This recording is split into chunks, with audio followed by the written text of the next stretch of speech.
Si lo hace, sé que lo sigue haciendo.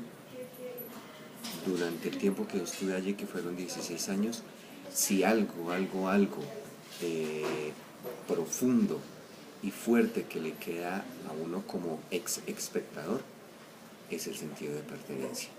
Una empresa que más allá de trabajar la producción como se supone que eso lo deben hacer todas las empresas porque es producir, manejaba un criterio bastante humano, un criterio y unas posibilidades de, de amistad, y creo por mi misma experiencia, por lo que conozco de otros medios, por la misma relación con otros colegas, que esa parte en el espectador es prácticamente excepcional. ¿A qué me refiero?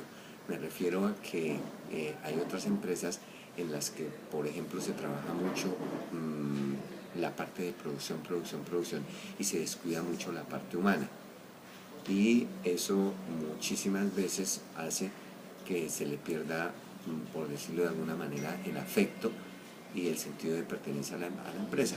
Entonces, porque prácticamente se trabaja dentro de un modelo muy sistemático, muy rígido, muy frío, mientras que en el espectador sí había mucho compañerismo, había bastante identificación con lo que pretendía el periódico, además porque el espectador siempre ha mantenido una línea independiente, y dentro de ese sentido entonces eso llama mucho la atención.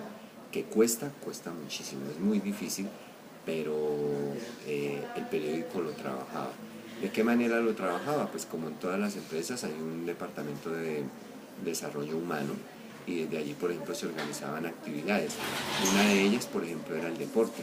Entonces se hacían actividades para los empleados y en diferentes áreas. No, por ejemplo, a quienes les gustaba el fútbol, pues participaban en el fútbol. A quienes les gustaban los bolos, en bolos. A los que les gustaba el ping-pong, pues en el ping-pong.